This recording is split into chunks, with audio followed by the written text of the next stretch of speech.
Welcome back to another episode of STF McGrath podcast. You got your boy Suns fan Randy. And is this shirt just small or is your boy on swole? I can't like this shit feel weird. I don't know. Like maybe I washed it. It feel anyways. So we got the Suns versus the Sixers, man. Three in a row. Three in a row. I watched all three games. I have a video recorded, and for whatever strange reason, yesterday it just wouldn't upload, and I just gave up. I was like, you know what, fuck it. It was like a belt to ass game anyway. And I feel like that game would have been more perfect for Jalen Green to kind of come back and make his comeback too. But we'll take it tonight. Against I guess a more competitive team, so I guess maybe that was a reasoning behind it. But I feel like I would want him to get his feet wet under him with against a team where it's no pressure. You know what I'm saying? And it was just like weird. Just well, it wasn't weird, but it was just like I was just a little anxious. Like every time I seen him hit the floor, every time like he would like kind of grimace at something, I'll be oh shit, like he about to go back out again. But he looked great tonight. You know what I'm saying? Just to kick it off there, Jalen Green looked great. And I will say this: I want to kick it off with this. The second unit won this game, Jalen Green included.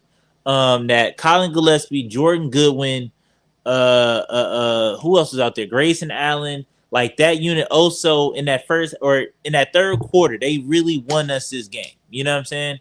They really put their foot on the gas, especially Jordan Goodwin. He was really the difference tonight, for real, for real. So shout out to them boys because I'm not gonna lie to you. On the Philadelphia end, Tyrese, like Devin Booker played bad.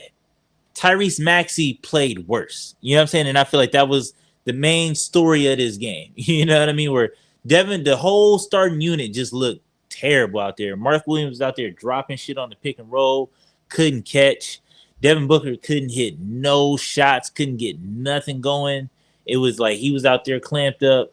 Dylan Brooks was a cold night, but like I said, me personally, I'm not expecting the most out of Dylan Brooks. I feel like if you do, like you're just crazy. Like if you expect, like, granted, I take it. You know what I'm saying? Like he having a career year and doing what he doing, but like I'm looking at him to be just a disruptor and the defender and just be like the competitor and just the winner, make winning plays. I'm not really here for him to score 25 plus a night, but I will take it since he's been giving us that. But he finished. Dylan Brooks finished tonight with 6 points. Royce O'Neal finished with 9. His shit just looked. The starting crew just looked. It just looked terrible. Colin Gillespie, like it's weird with Colin Gillespie watching him play sometimes because I swear to you, he be thinking he's Steph. Like on God in heaven, there's no way that you could watch this game or just watch Colin Gillespie and watch some of the threes that he take, and it's like, bro, what are you doing? Like it was one where he did a give and go in the corner with Oso or whoever it was, and he passed it, went to the corner and just shot it. Didn't even set his feet, just shot. I was like, bro, who does he think he is? But you know what I'm saying? And it's like he's liable for about 3 of those a night, and most of the time they fall. So don't nobody really say shit, but like I see it. Like I'm on it. Like he really think he's Steph sometimes. So that is crazy. But Mark Williams, like I said, played bad.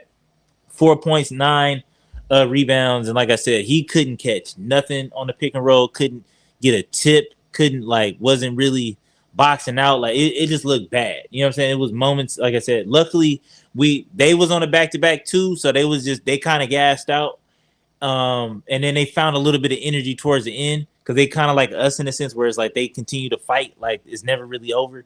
I thought for sure when we went up 15, like all right, it's cool, everybody gets a rest, but they definitely fought back and got back in the game. Thanks to like Quentin Grimes and VJ Edgecombe and some of the other people. I want to say Kelly Oubre. Kelly Oubre really killed us in that first half, and shout out to Kelly Oubre. That's the Suns legend. Like I feel like he is the reason why, or if you really want to dissect the whole Suns turnaround just to like who we are today, it starts with Kelly Oubre and just the culture that he built and kind of started here, and just you know what I'm saying, and we just able to build off of that moving forward. So shout out every time I see him is just always shout out to Kelly Oubre. I should have just wore his jersey today. That's what I should have wore instead of this tight ass shirt. Anyways, Jordan Goodwin finished with 16 and 5. And like I said, if you watch this game, he had a really big second half, and he was I would give him the player of the game. He was the sole reason why we won this game, just making winning plays, getting tips, hitting threes, getting to the hole, grabbing rebounds. Yeah, so he was out there. looking good. And somebody who looked a little good to me, and I got to give credit when it's due, is Oso. Oso finished with 12 points, and it just to me he looked good just because Jalen Green was making him look real good. And if they could kind of get that right, like that could be a scary thing because Jalen Green was dumping off Jalen Williams with some of those passes in the post and stuff like that. Like, but he just wasn't able to finish them or catch them. So Oso was just able to just catch the passes that Jalen Green was giving him. And so it just looked real cohesive tonight. So I don't know if that's just a one night thing. I don't know like if that's a thing moving forward. If Oso can figure out a way to score after Jalen Green give him the dime, then we might be in, you know what I'm saying? Like Oso might be in business. Maybe that's what they see in practice that I'm like, okay, like why does Oso get so much minutes?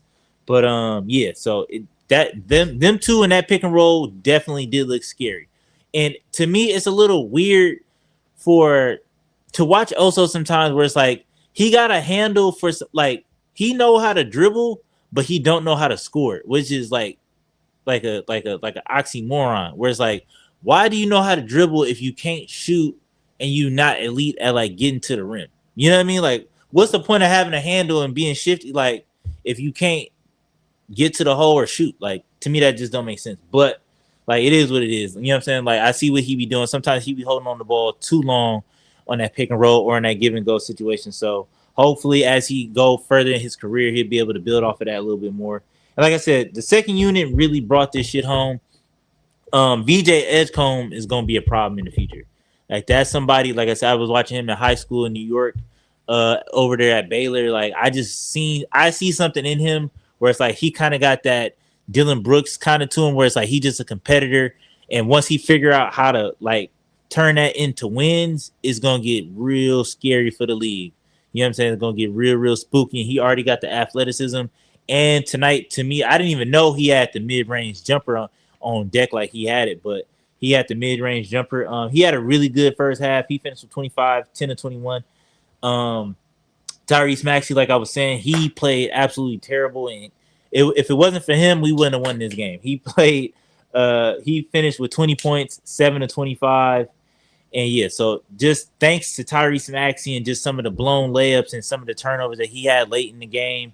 Like if it wasn't for him, we wouldn't have won this game because we was borderline trying to hand it back to him because we wasn't able to get the ball past half court. Like they was missing wide open shots, wide open layups. Like they didn't know what to do at the end of the game, and that's where I'm looking for Colin Gillespie. But even though he wasn't in the game, but that's why I'm looking for a point guard to kind of settle it in, to get good looks and kind of put teams away. So it's like we can't really like blow teams out like I want to just off of the strength of we don't have somebody to go to that know how to like put shit away. You know what I'm saying? Or just go down and get a good look every single time. Like I'm okay with the misses, but let's go down and get a good look at the rim every single time. But all in all, like I said, we look good. Jalen Green is back.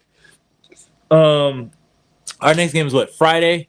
So I'll probably be back for that one too. Yeah, we look good. 3 in a row, man. It looked good. We look good. We a little bit away from that 6th seed. We just need a little bit of help. I think if the Lakers lose tonight, we might fuck around and get back into that 6th spot. Or we just need Minnesota, the Lakers, or Houston to lose for us to kind of make that jump. And it's almost about that time, y'all. It's almost about that time. After All-Star break, we got to really make a stretch to get to that spot because I don't think, like I said, I don't see us getting past the first round. But I just want to see us in the playoffs just to see like what we look like as a team. I want to see how far this camaraderie, this defense that we got, and you know what I'm saying, like how far it can really take us so we can really assess and see what we need in the offseason to make this a championship team. You know what I'm saying? So till next time, man. Peace.